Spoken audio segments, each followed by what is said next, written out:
Bismillah, assalamualaikum warahmatullahi wabarakatuh. Alhamdulillahi rabbil alamin, wala aqibatu lil muttaqin, wala udwana illa 'alal zalimin. Asyhadu an la ilaha illallah ilahul haqqul mubin, wa asyhadu anna Muhammadan abduhu wa rasuluhu shadiqul wa'dul amin. Allahumma 'allimna ma yanfa'una wanfa'na bima 'allamtana wa zidna 'ilman wa barik ya rabbal alamin. Rabbi shrah li sadri wa yassir li amri wahlul 'uqdatam min lisani yafqahu qawli, amma ba'du. Hadirin wal hadirat, Bapak Ibu jamaah salat subuh yang dimuliakan Allah Subhanahu wa taala. Mudah-mudahan keberkahan di subuh ini Allah Subhanahu wa taala limpahkan kepada kita semua. Amin ya rabbal alamin. Jamaah rahimani wa rahimakumullah. Rasulullah sallallahu alaihi wasallam bersabda, majtama'a qaumun fi baitin min buyutillah yatluna kitaballahi wa yatadarasunahu illa nazalat alaihimus sakinah wa ghasyiyatuhumur rahmah wa hafathumul malaikah wa dzakarahumullahu fi man 'indah. Yang artinya tidaklah ada satu kaum yang berkumpul-kumpul di salah satu rumah Allah yang dibacakan di sana ayat-ayat Allah, ayat-ayat kitabullah, kemudian mentadaburinya, mempelajarinya, melainkan Allah akan turunkan kepada mereka as-sakinah, ketenangan. Anu saking tenangna tarunduh ya. Illa nazalat alaihimus sakinah, kecuali Allah akan turunkan kepadanya ketenangan. Oleh sebab itu ya, jangan heran kalau sedang khutbah Jumat banyak yang tidur ya, itu saking tenangnya ya, gak tahu saking besarnya godaan setan untuk mendengarkan khutbah Jumat katanya. Illa nazalat alaihimus sakinah, pasti Allah akan turunkan di tempat tersebut ketenangan. Ghasyiyatuhumur rahmah, dan mereka akan diliputi dengan kasih sayang Allah Subhanahu wa taala, rahmat Allah Subhanahu wa taala.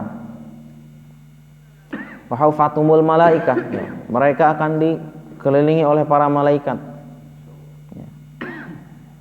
Dalam riwayat yang lainnya, ridwan bima yatlub, para malaikat itu mengepakkan sayapnya ya, karena ridho atas yang diperbuat oleh hamba-hamba tersebut. Apa yang mereka sedang tuntut ya, yaitu ilmu pada majelis tersebut. Wa dzakarahumullahu fi man indah, dan Allah akan memuji orang-orang yang hadir di majelis tersebut di hadapan para malaikat-malaikatnya yang mulia, al-kiramul bararah ya, malaikat-malaikat yang sangat agung ya, sangat mulia ya, jadi kita saja dipuji manusia senang, apalagi yang muji adalah Rabbul Alamin, Tuhan semesta alam, Allah Subhanahu wa ta'ala. Masa kita tidak senang ya, hadir di majelis ilmu. Bahkan dalam riwayat yang lain ya, bahwa setiap orang yang hadir ke majelis ilmu Allah akan ampuni dosa-dosanya. Amin ya rabbal alamin. Dan Allah akan masukkan dia ke dalam surga. Amin. Kemudian ada malaikat yang bertanya kepada Allah, ya Allah, tapi si fulan itu dia datang ke majelis itu cuman lewat doang, cuman sekedar duduk ya. Lalu apa kata Allah jawaban kepada malaikat tersebut? Ya, dan bagi dia juga aku berikan keutamaan tersebut. Apalagi yang niatnya memang dari awal pengen ngaji gitu. Nah, yang sekedar duduk, sekedar lewat saja, lalu mendengarkan majelis di sana, itu dapat ampunan dan dikasih keutamaan balasan surga. Ya. Makanya Rasulullah SAW bersabda, man salaka tariqan yaltamisu fihi ilman sahalallahu lahu bihi tariqan ilal jannah. Barang siapa yang menempuh sebuah jalan untuk menuntut ilmu yang yaltamisu fihi ilman, tujuannya adalah untuk menuntut ilmu, sahalallahu lahu bihi tariqan ilal jannah, Allah akan mudahkan baginya jalan menuju surga. Nah, itulah diantara beberapa keutamaan orang menuntut ilmu. Dan menuntut ilmu adalah sampai ruh kita dicabut oleh Allah Subhanahu wa taala. Dan tentunya ya, kita semua menginginkan husnul khatimah, ya, yang mencabut nyawa kita dulu pada malaikat-malaikat rahmat yang datang gitu. Ya, tadi sebelum subuh saya sempat dengar ya, ada ayat Al-Qur'an dibacakan di sini. Wan nazi'ati gharqa wan nasyitati nashta, yang artinya Allah Subhanahu wa taala bersumpah dengan makhluk-makhluknya, di antaranya adalah an-nazi'at. An-nazi'at itu malaikat-malaikat pencabut nyawa.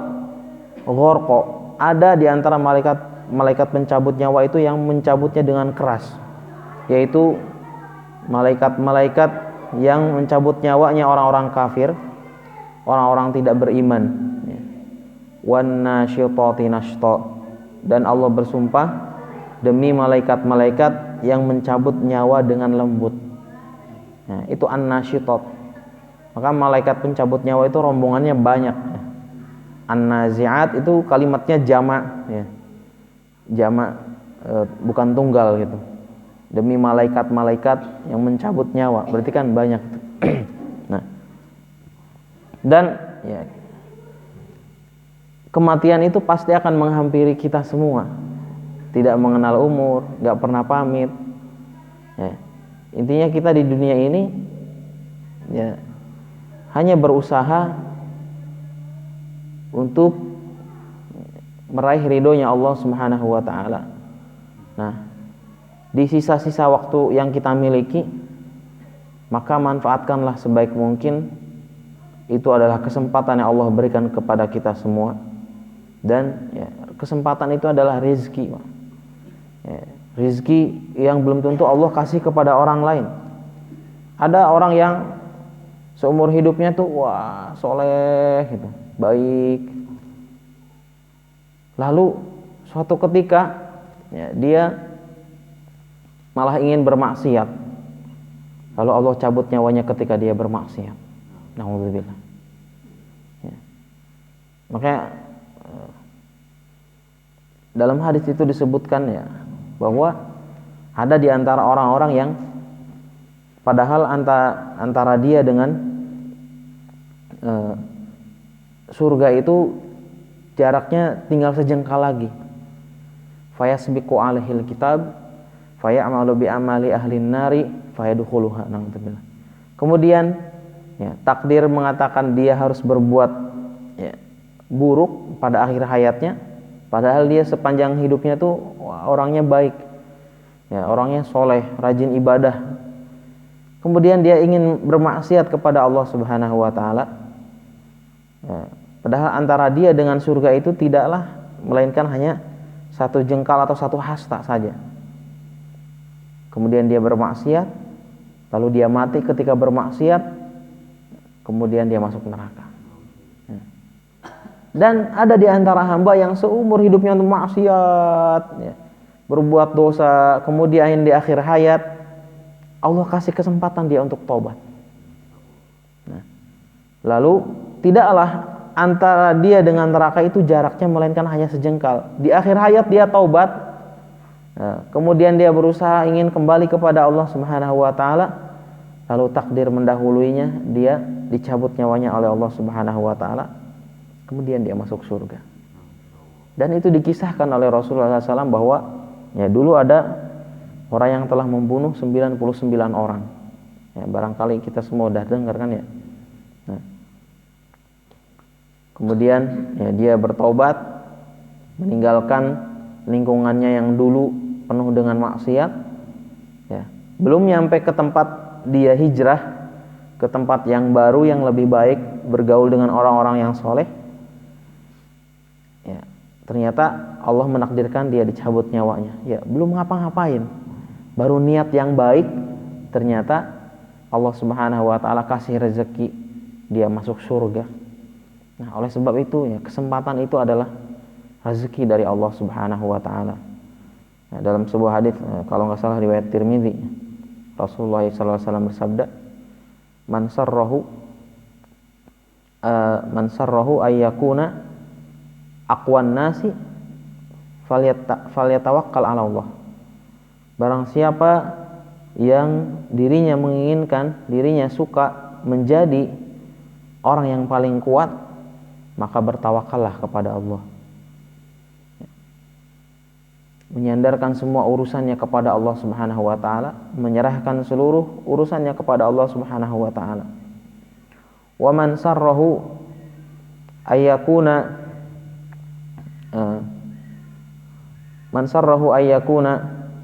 agnan nas man sarrahu ayyakuna akraman nas falyattaqillah. Dan barang siapa yang suka, yang menginginkan dirinya menjadi orang yang paling mulia, maka bertakwalah kepada Allah. Wa man sarrahu ayyakuna agnan nas, dan barang siapa yang menginginkan dirinya menjadi orang paling kaya di antara manusia, falyakun awthaqu mimma fi yadillahi bima huwa fi yadillahi mimma fi yadayhi. Dan barang siapa yang menginginkan menjadi orang yang paling kaya di antara sekian manusia, di antara sekian banyak manusia, maka hendaklah dia lebih yakin terhadap apa-apa yang ada dalam kekuasaan Allah, yang ada dalam tangan Allah, daripada apa yang ada di antara kedua tangannya. Ya. Sehingga ya, kita pertama harus tawakal, harus takwa. Ya, takwa ini berusaha untuk menjauhi larangan-larangan Allah, dan berusaha semampu mungkin untuk melakukan perintah-perintah Allah. Kemudian yang ketiga adalah kita yakin terhadap janji-janji Allah. Ya, di akhir-akhir sisa kesempatan yang Allah berikan kepada kita hidup di dunia ini, ya, manfaatkan sebaik mungkin agar untuk meraih apa yang Allah janjikan. Ya, dan kita jangan terlalu ngoyo istilahnya. Jangan terlalu percaya diri dengan kemampuan yang dimiliki. Hatta ibadah pun ya, harus minta pertolongan kepada Allah Subhanahu wa taala. Karena kita bisa hadir ke masjid aja itu adalah kemampuan dari Allah Subhanahu wa taala, kesempatan yang Allah berikan kepada kita. Bayangkan ya, betapa banyak ya orang yang mungkin ya di subuh ini Allah tidak berikan kesempatan dia untuk bisa berangkat ke masjid. Nah, dan husnudzon lah ya, berbaik sangkalah kepada Allah ketika kita bisa beribadah lebih daripada orang lain. Ya, pertama, jangan sombong, jangan merasa diri ini lebih hebat. Ya, teruslah merasa diri ini paling buruk ya, di antara sekian manusia. Ya, dan senantiasa minta pertolongan kepada Allah Subhanahu wa taala. Ya. Rasulullah aja mengajarkan kepada kita doa, ya. Allahumma a'inni ala dzikrika wa syukrika wa husni ibadati. Ya Allah, bantulah aku. Itu sekelas nabi. Nabi saja minta pertolongan kepada Allah. Allahumma a'inni, ya Allah, bantulah aku, tolonglah aku ala dzikrika, agar senantiasa bisa berzikir kepadamu, mengingatmu, ya. Wa syukrika, dan bersyukur kepadamu. Wa husni ibadatik, dan bagusnya dalam beribadah kepadamu.